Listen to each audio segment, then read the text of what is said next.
Now before कि हम ये वीडियो स्टार्ट करें, मैं आपसे रिक्वेस्ट करूंगा कि अगर आपने इस चैनल को सब्सक्राइब नहीं किया है तो प्लीज़ सब्सक्राइब करें, उसे लाइक करें, जितना ज़्यादा से ज़्यादा हो सके उसे शेयर करें। ठीक है।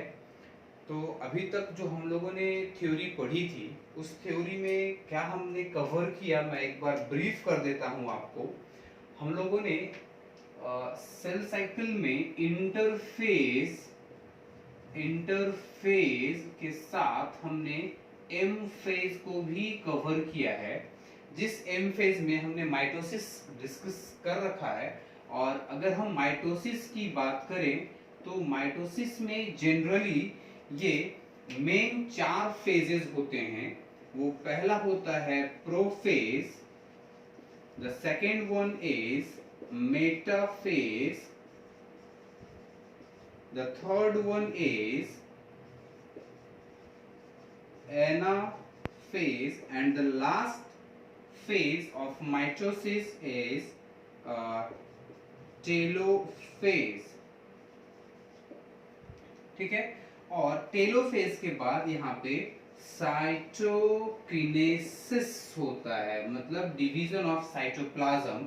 और ये जो चारों हैं, ये चारों फेज कैरियोकाइनेसिस के अंदर आते हैं।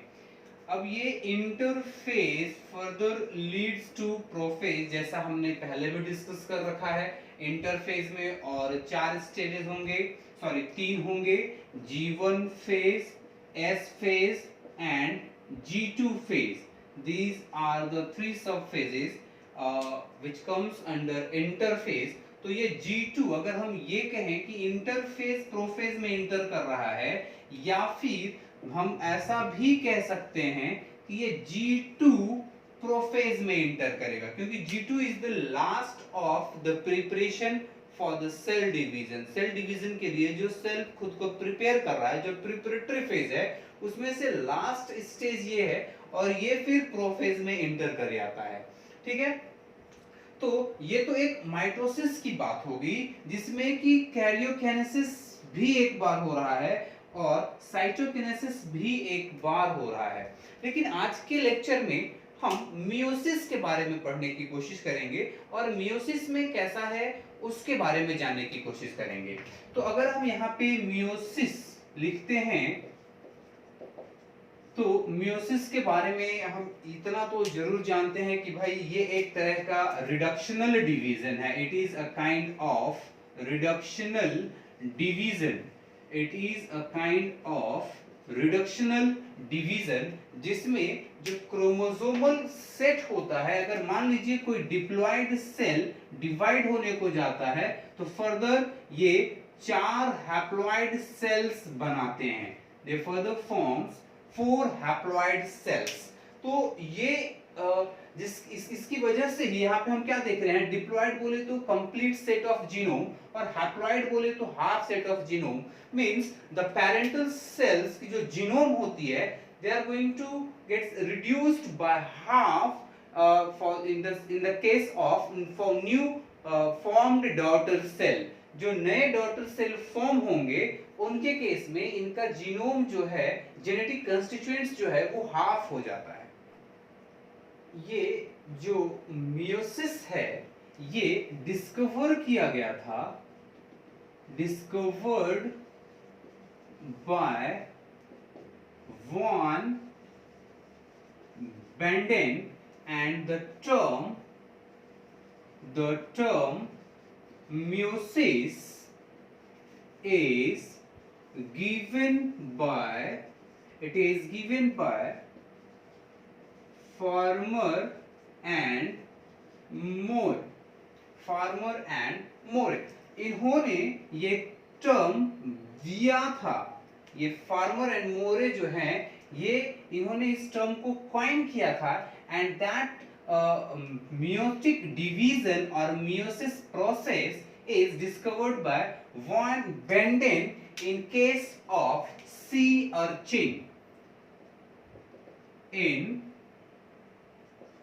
the eggs of sea urchin के एग्स में इन्होंने इस मियोटिक डिवीजन को बताया था।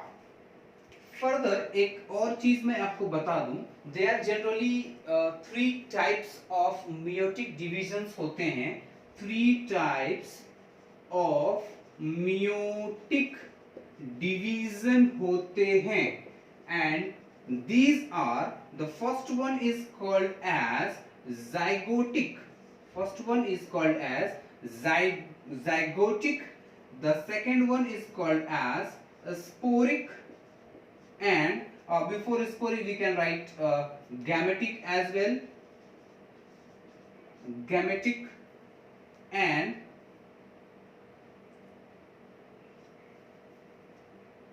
the third one is what called as sporic. Sporic, gametic and zygotic. As the term indicates, that particular zygotic division occurs in case of zygotes और ये lower organism के केस में होगा। लोअर ऑर्गेनिज्म, मैं एकदम शॉर्ट में बता रहा हूं आपको।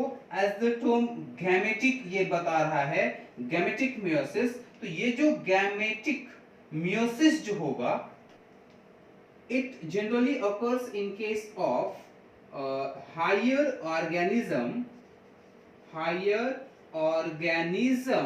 और ये गैमेट फॉर्मेशन में हेल्प करेंगे।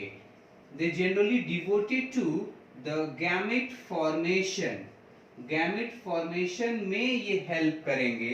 एंड द स्पोरिक, जो नेक्स्ट पार्ट है वो है स्पोरिक। स्पोरिक का मतलब क्या होगा? They helps in spore formation. ये स्पोर फॉर्मेशन में हेल्प करेगा। तो हमने 3 टाइप्स देखा। पहला जो है वो जाइगोटिक मियोसिस होगा, दूसरा गैमेटिक मियोसिस जो हायर ऑर्गेनिज्म और गैमेट फॉर्मेशन में हेल्प करेगा, and these gametes are generally they are haploid. Gametes are haploid, okay? And spore के फॉर्मेशन में, और ये भी स्पोर जो होंगे, spores are also generally haploids. ठीक है, तो ये 3 टाइप्स हो गए मियोटिक डिवीजन के। अब इस मियोसिस को हम 2 मेन फेज में हम इसे डिवाइड करते हैं। ठीक है, 2 मेन फेज में हम इसे डिवाइड करेंगे। जो पहला होगा, ये 2 पार्ट में होता है। एक होता है मियोसिस 1 और दूसरा होगा मियोसिस 2। ठीक है, जैसा कि हमने माइटोसिस में देखा था, यहाँ पे एक कैरियोकाइनेसिस था, एक साइटोकाइनेसिस था और इंटरफेज था। यहाँ interphase further leads to the M phase. Meiosis में भी इंटरफेस की रिक्वायरमेंट होगी। यहाँ के सेल्स भी जो मियोटिकली डिवाइड होने वाले हैं, वो भी एक बार इंटरफेस को, जो प्रिपरेटरी फेज है वो दोनों के केस में होगा, यहाँ भी प्रिपरेशंस होगी। अब यहाँ पे डिफरेंस क्या है इन दोनों में? यहाँ पे 2 बार ये कैरियोकाइनेसिस होगा और 2 बार साइटोकाइनेसिस होगा। मतलब यहाँ भी पहले कैरियोकाइनेसिस हुआ था, तो यहाँ भी कैरियोकाइनेसिस ही होगा, कैरियोकाइनेसिस। तो ये कैरियोकाइनेसिस 1 देंगे। अब इस कैरियोकाइनेसिस के अंदर जो डिफरेंट फेजेस होंगे, the first one is prophase, the second one is metaphase, the third one is anaphase, the fourth one is telophase. These phases are very similar to the mitosis as well, but with a difference. This is what the meiosis 1, ये हम क्या देख रहे हैं? meiosis 1 देख रहे हैं। meiosis 1 में पहला कैरियोकाइनेसिस 1 हम देख रहे हैं। तो इसके अंदर जो फेजेस होंगे, ये भी हम कहेंगे prophase 1, metaphase 1, anaphase 1 and telophase 1। ठीक है, नाउ इन मियोसिस 2 यहां भी कैरियोकाइनेसिस होगा, तो यहां के कैरियोकाइनेसिस को we can say as karyokinesis 2, karyokinesis 2। अब इस कैरियोकाइनेसिस 2 में भी सेम स्टेजेस होंगे। The first one is prophase, अब यहां पे मेयोसिस 2 है तो प्रोफेज 2। दूसरा metaphase, so again metaphase 2. The third one is anaphase, तो यहां पे हम बोलेंगे anaphase 2, and the last is what, telophase, जिसे हम कहेंगे telophase 2। ओके, तो ये इतना डिफरेंस हमें समझ में आ गया। अब यहां पर भी ये जो इंटरफेज है G2 से ही प्रोफेज में इंटर करेगा। ये G2 further continues to the prophase. Now that prophase, जैसा हमने पहले भी डिस्कस कर रखा है कि इस प्रोफेज के अंदर और 5 सब स्टेजेस हैं। There are further more sub stages. The one is called as leptotene. Leptotene. The next is zygotene. The next is pachytene. The further is diplotene.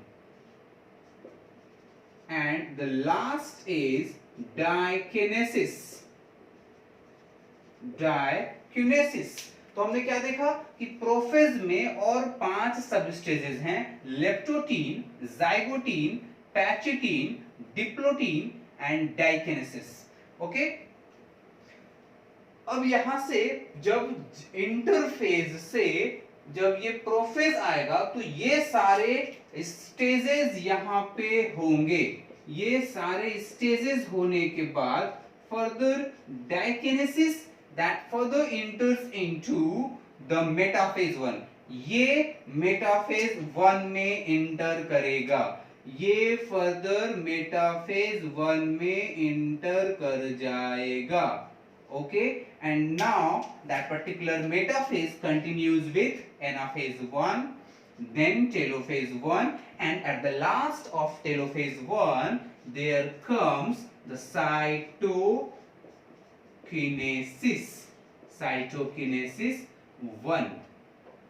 cytokinesis 1 मतलब कि पहला जो फेज है विद द साइटोप्लाज्मिक डिवीजन ये last हो चुका है, and यहां से फिर स्टार्ट होगा कैरियोकाइनेसिस 2, जिसमें prophase 2, metaphase 2, anaphase 2, telophase 2, and by the last of that telophase 2 here occurs cytokinesis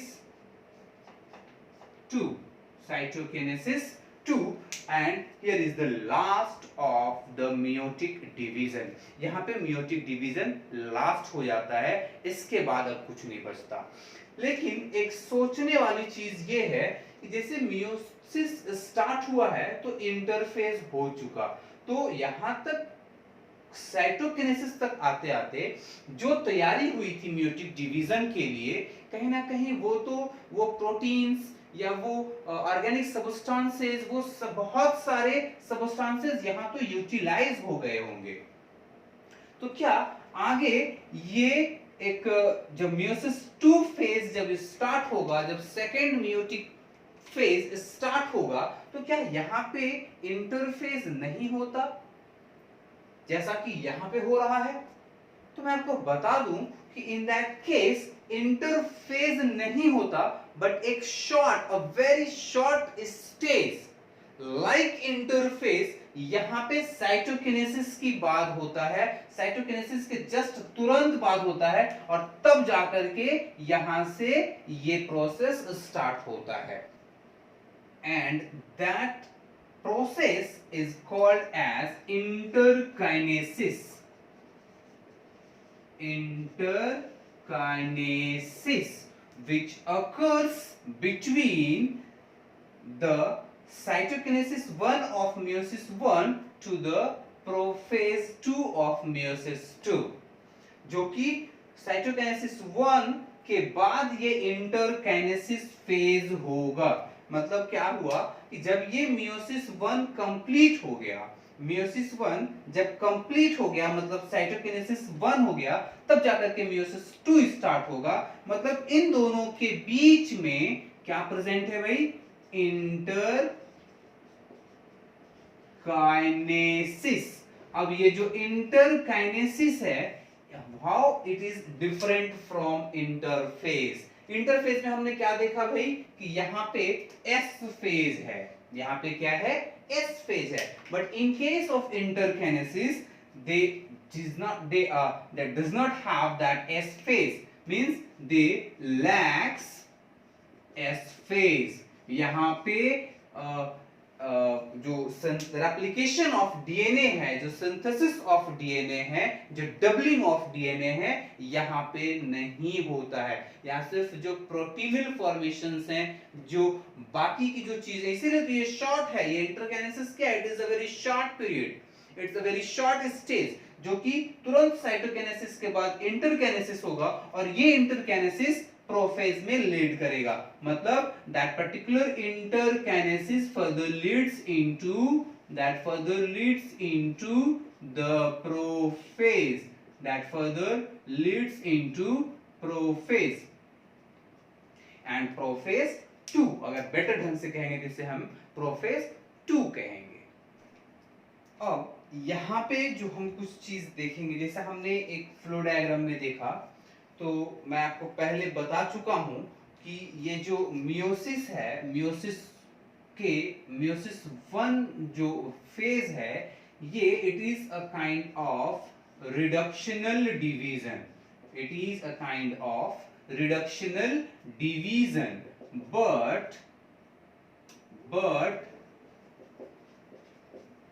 but that meiosis 2 is a kind of equational division, it is a kind of equational division।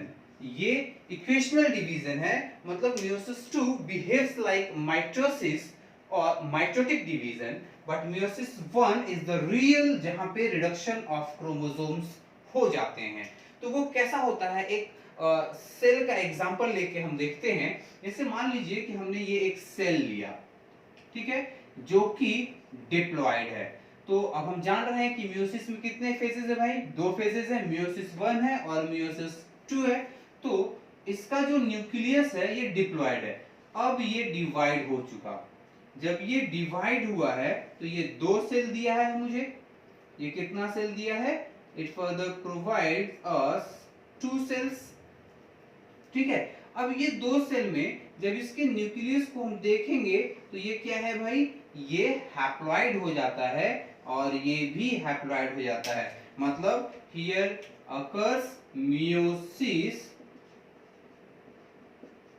1, ठीक है। अब जब आगे ये continue करेगा, एक और division होगा इसका, जब इसका एक और डिवीजन होगा तो ये 2 सेल देगा अपने को।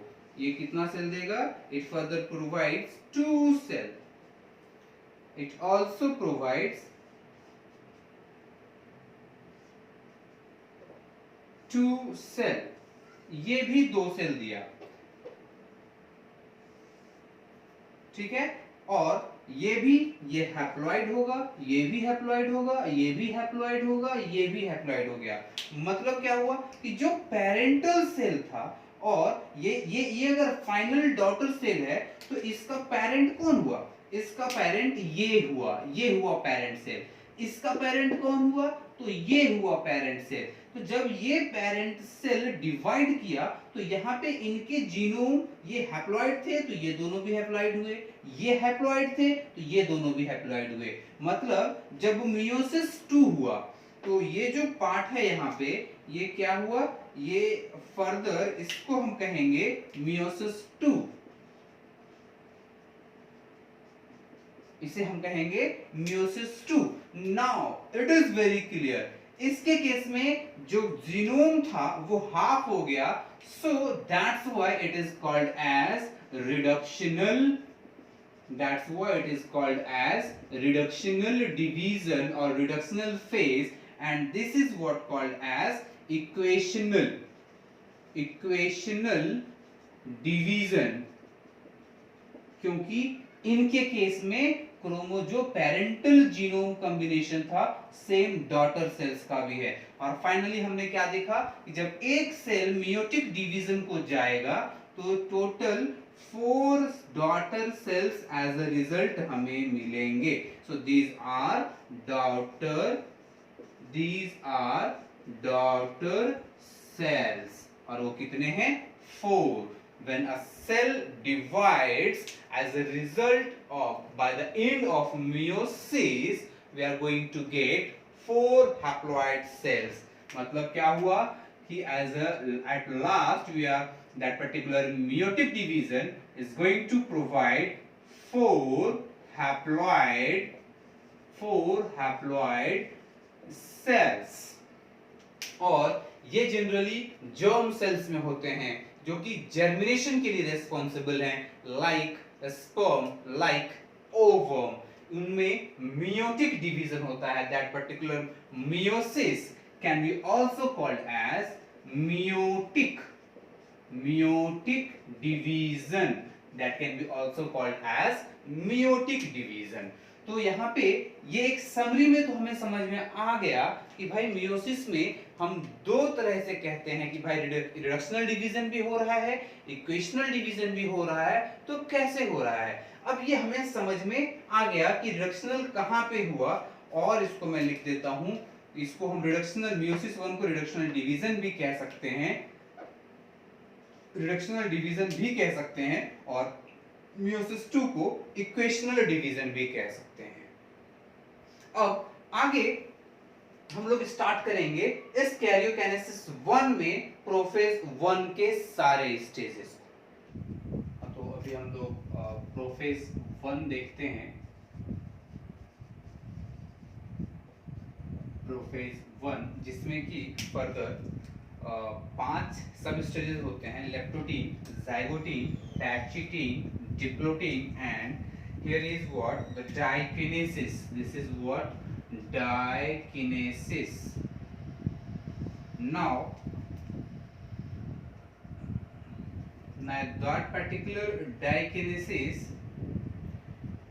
is the last stage of prophase 1, और ये जो प्रोफेज 1 है ये लॉन्गेस्ट फेज है। This is the longest phase, और ये स्टार्ट होता है लेप्टोटीन से। तो लेप्टोटीन में समझिएगा, लेप्टो का मतलब होता है थीन एंड टीन मतलब threads.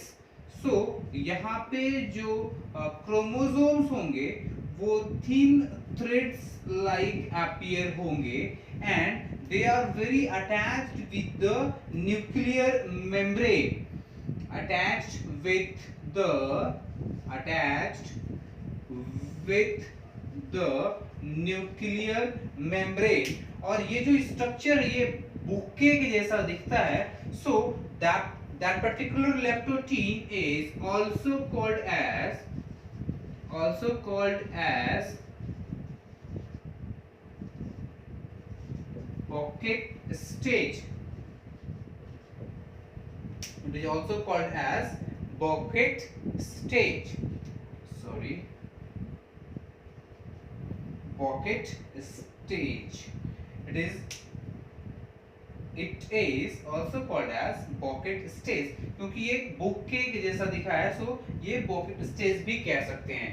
This is what the nucleolus, ये nucleolus है। और in the cytoplasmic region here is the presence of centriole as well, centriole भी present होंगे।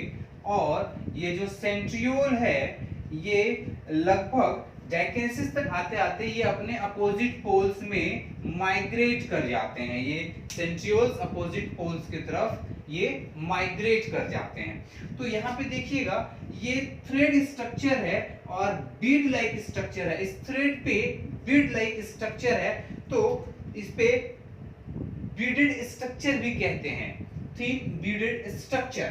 तो यहाँ से जब हम जाइगोटीन की तरफ आते हैं, तो जाइगोटीन का मतलब होता है, zygote simply means pair, zygote का मतलब होता है पेयर। तो यहां पे जो क्रोमोसोम प्रेजेंट होंगे in that stage paired chromosome is present, और यहां पे डायड की स्ट्रक्चर मिलेगी। डायड, डायड क्यों? क्योंकि ये दो स्ट्रक्चर है, दो क्रोमैटिड्स है यहाँ पे। एग्जैक्टली यहाँ पे ऐसा होता नहीं है। यहाँ पे क्या होता है कि इसके साथ एक और स्ट्रक्चर ऐसा अटैच होता है, क्योंकि इंटरफेस हो गया होता है तो इसकी वजह से ये डबल होके रहता है, लेकिन ये साथ में रहते हैं। So this is what called as dyad. जैसे मान लीजिए कि ये दोनों ऐसा है, ये चिपक के है, और इसे जब हम ऐसा खोलेंगे तो ये सेपरेट होगा। तो ये और ये ऐसा, ये डायड है जो कि एक दूसरे से ऐसा ओवरलैप होकर के, अब जब ये खुलेगा तो ये आगे टेट्राएड फॉर्म करेगा। दिस इज व्हाट, एक स्ट्रक्चर का यहाँ पे हमने आपको टेट्राएड बनाया है। और हम जानते हैं कि जो क्रोमोसोम है, क्रोमोसोम का एक सिस्टर क्रोमैटिड प्रेजेंट होता है। सो this is what the sister chromatid, a pair of chromatid is present in case of chromosome. ठीक है, तो ये दो जो क्रोमोसोम है, ये इसे बोलते हैं होमोलोगस क्रोमोसोम, जिसमें कि एक पेयर आता है फादर की तरफ से, जिसे कहा जाता है paternal chromosome, and one pair come from mother. मैं यहां इंडिकेट करता हूं, ये फादर की तरफ से आया है मान लीजिए, और ये मदर की तरफ से आता है, तो पैटर्नल एंड मैटरनल क्रोमोसोम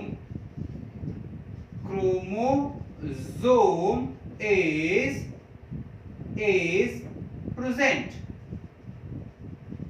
तो हाफ सेट फादर की तरफ से और हाफ सेट मदर की तरफ से आया है। अब आगे क्या होता है, एक बहुत ही खूबसूरत चीज होती है, ये दोनों एक दूसरे के ऊपर ऐसा ओवरलैप करते हैं। तो किसी जगह पे ऐसा भी कोई टेक्स्ट बुक ऐसा भी कहता है कि ये जो क्रॉसिंग ओवर है ये ज़ाइगोटीन में हो जाता है। तो नहीं, ज़ाइगोटीन में क्या होता है, जैसे मान लीजिए ये ऐसा है, तो यहां से जब हम इसे देख रहे हैं तो क्या देख रहे हैं भाई, एक दूसरे पर अटका हुआ है, लेकिन जब इसके हम विजन पॉइंट अगर हम चेंज करते हैं तो ये देखिए एक दूसरे से चिपक के नहीं है। तो एग्जैक्टली जो क्रॉसिंग ओवर होता है, मतलब एक दूसरे के ऊपर ओवरलैप कर जाना, that crossing over occurs in case of pachytene. Crossing over जो होगा वो होगा पैचिटीन में। तो पैचिटीन में क्या होगा भाई, तो यहां होगा क्रॉसिंग ओवर, एक दूसरे को क्रॉस करेगा। ये देखिए, ये पार्ट लगे तो मैं इतना इसको सॉलिड कर देता हूं ताकि और भी आपको बेटर ढंग से समझ में आ जाए। ये क्या हो गया है, ये देखिए क्रॉसिंग ओवर हो गया है। सिर्फ एक ही आर्म को करता हूं ताकि ये फिगर काफी क्लियर हो, बाकी भी पूरा भी कर सकते हैं और ज्यादा क्लियर हो जाएगा ये। ओके, सो ये जो स्ट्रक्चर है, ये सॉलिड स्ट्रक्चर जो मैंने किया है, ये एक होमोलोगस क्रोमोसोम है। ये क्या है, एक तरह का होमोलोगस क्रोमोसोम है। होमो मतलब सेम क्रोमोसोम का पेयर जो होगा उसे हम होमोलोगस क्रोमोसोम कहेंगे। एज फॉर एग्जांपल मान लीजिए कि अगर ये क्रोमोसोम नंबर 1 है और ये भी क्रोमोसोम नंबर 1 है, तो ये होमोलोगस क्रोमोसोम हो गया। और अगर ये क्रोमोसोम नंबर 1 है और ये क्रोमोसोम नंबर 2 है, तो ये हेटेरोलोगस हो गया। तो यहाँ पे हम इसको नोटिफाई नहीं करेंगे।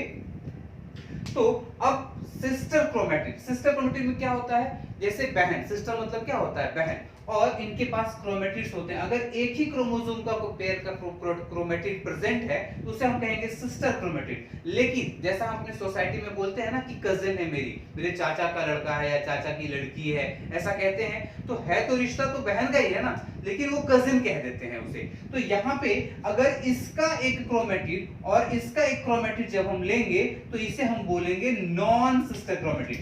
These two, the black one and the blue one, is called as non-sister chromatid. इसे क्या कहेंगे, non-sister chromatid। अगर ये blue और blue अगर हम लेते हैं तो इसे हम कहेंगे sister chromatid। तो क्रॉसिंग ओवर किसके बीच में हो रहा है भाई, crossing over occurs between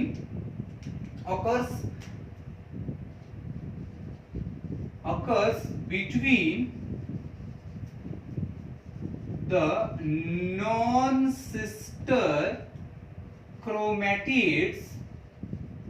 non-sister chromatids of homologous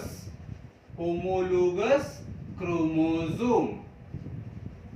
अब ये जो क्रोमोसोम का क्रॉसिंग ओवर हुआ है फर्दर इन पैचिटीन, पैचिटीन को भी हम अर्ली, मिड और लेट पैचिटीन बता सकते हैं, लेकिन थोड़ा आपके लिए वो डेप्थ हो जाएगा। तो क्रॉसिंग ओवर कहां हुआ है भाई? पैचिटीन में। और यहीं पे डायट, जो डायट स्ट्रक्चर यहाँ पे है ये जाके अलग हो गया, मतलब ये दोनों ऐसा चिपक के था, अब ये दोनों अलग हो गया। तो इस यहाँ पे टेट्राएड फॉर्मेशन भी हम कह सकते हैं। Here also we can say tetrad formation, यहाँ पे टेट्राएड फॉर्मेशन भी हो सकता है। और सिनेप्टोनिमल कॉम्प्लेक्स जो है वो उसको जोड़ करके रखा है। यहाँ देखिए इन डिप्लोटीन ये एक दूसरे से जुड़ के है, यहाँ पे ये जुड़ के है। तो ये जो बीच में जो कॉम्प्लेक्स, जो प्रोटीनल स्ट्रक्चर होता है जो कि क्रोमोसोम को जोड़ के रहता है, ठीक है। जैसे मान लीजिए बीच में फेविक्विक हमने डाल दिया हो। तो अब आगे इन डिप्लोटीन में क्या हो रहा है? सिनेप्टोनिमल कॉम्प्लेक्स डिसॉल्व हो रहा है, मतलब ये देखिए थोड़ा एक दूसरे से दूर जा रहा है क्रोमोसोम, ये एक दूसरे से दूर जा रहा है। यहाँ पे भी मैं इसको डार्क स्टेन कर देता हूं। यहाँ पे आप देखिए कि कुछ अलग स्ट्रक्चर फॉर्म हो गया है, यहाँ पे एक अलग स्ट्रक्चर ये गेन कर चुका है यहाँ पे। और वो स्ट्रक्चर ऐसा है कि छोटा सा exchange of exchange of segments of chromosome यहाँ पे हुआ है। क्रोमोसोम के सेगमेंट का यहाँ एक्सचेंज हुआ है। और ये एक्सचेंज, ये देखिए इस लोकेशन में यहाँ पे एक छोटा सा हिस्सा ब्लैक का ब्लू में ऐड हुआ है, और ये ब्लैक में ब्लू का ऐड होगा। थोड़ा सा ये प्रॉपर फिगर नहीं बन पाया, मतलब आप समझ लीजिए कि ये ब्लैक मार्कर है, ये ब्लू मार्कर है, इसका एक हिस्सा टूट करके ये यहाँ पे अटैच हुआ है और ये इस पे अटैच हुआ है, ऐसा, लाइक दैट। तो जब ये क्रॉसिंग ओवर हुई थी, पहले जब क्रॉसिंग ओवर हुई थी तो ये हिस्सा एक दूसरे से अलग नहीं था, सेम था, दोनों डिफरेंट नहीं था। और जब ये क्रॉसिंग ओवर हो गया तो ये सेगमेंट एक्सचेंज हो गया। ये सेगमेंट क्या हुआ? ये ब्लैक मार्कर का और ब्लू मार्कर का जो सेगमेंट है वो एक्सचेंज हो गया और ये ऐसा रहा। अब ये अभी यहां से अलग होना शुरू करेगा। यहाँ पे मैंने लिखा है टर्मिनलाइजेशन ऑफ कैज़माटा। तो ये जो एक्स स्ट्रक्चर इस पॉइंट पे जो बना है, that particular point is what called as chiasmata. कई लोग इसे चियाज़माटा भी कहते हैं, but you can pronounce as on your wish. अगर आपको कैज़माटा अच्छा लगे तो कैज़माटा बोल सकते हैं, अगर आपको चियाज़माटा अच्छा लगे तो आप चियाज़माटा भी बोल सकते हैं, बट बेटर इज कैज़माटा, ठीक है। अब यहाँ पे एक्सचेंज ऑफ सेगमेंट हो चुका है क्रोमोसोम का, और दो non sister chromatids of homologous chromosome में सेपरेशन हो चुका है। अब ये टर्मिनलाइजेशन मतलब एक पॉइंट से ये एक दूसरे को अलग करने की कोशिश करेंगे। ये टर्मिनलाइजेशन मतलब धीरे-धीरे वो अलग होना शुरू होंगे। और यहाँ डाइकिनेसिस में देखिए वो अलग हो गए हैं। और क्या डिफरेंस दिख रहा है भाई डाइकिनेसिस में? डाइकिनेसिस में आपको दिख रहा है कि यहाँ पे न्यूक्लियोलस है, लेकिन डाइकिनेसिस में केस में nucleolus, nuclear membrane and nucleolus disappeared, ये डिसअपीयर्ड हो चुका है। ये पहला वो चीज है। दूसरा ये देखिए अपोजिट पोल्स में सेंट्रियोल मूव कर चुके हैं। सेंट्रियोल्स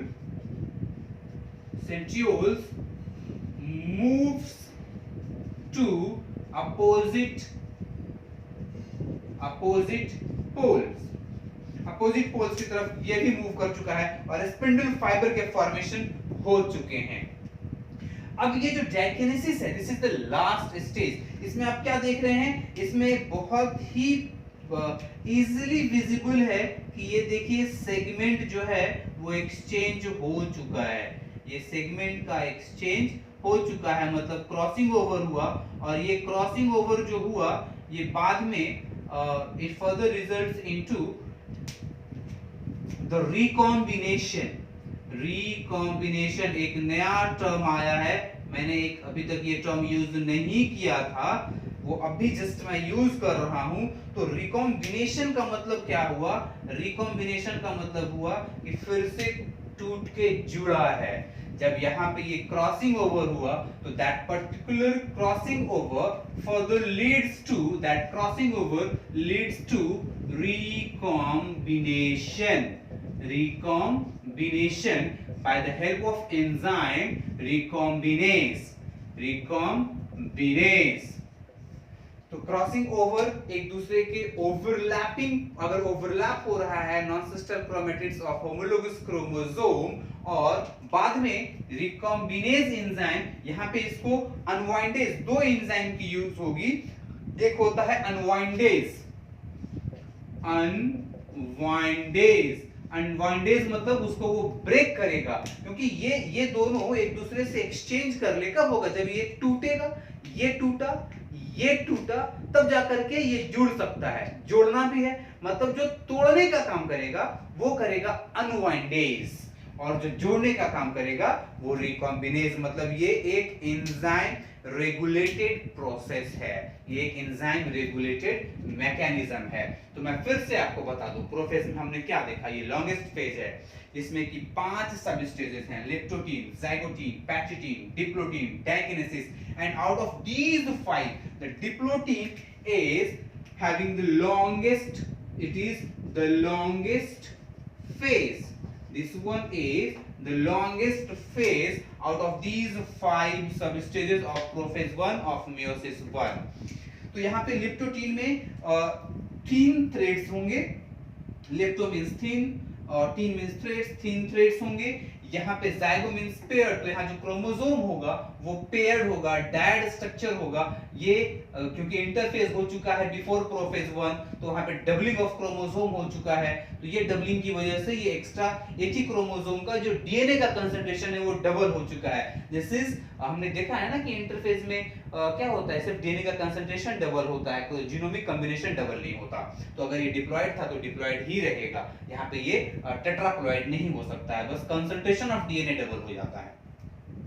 अब यहाँ पे जो एक पार्ट है वो फादर की तरफ से आया जिसे हम बोलते हैं पैटर्नल क्रोमोसोम, और दूसरा हाफ मदर की तरफ से आता है जिसे हम बोलते हैं मैटरनल क्रोमोसोम।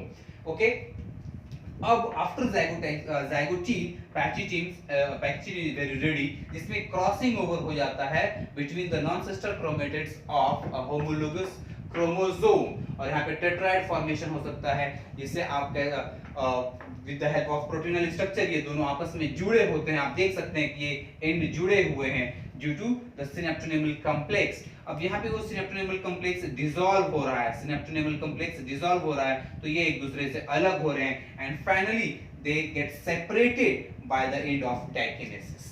ठीक है, तो अब ये जो स्टेज हमने देख लिया, यहां से अब धीरे धीरे जब ये बढ़ेगा तो ये डिप्लॉयड था तो ये हैप्लॉयड हो जाएगा, और बाद में फिर मियोसिस 2 हम लोग देखेंगे। So in next class we will continue with the metaphase 1। Okay, thank you very much.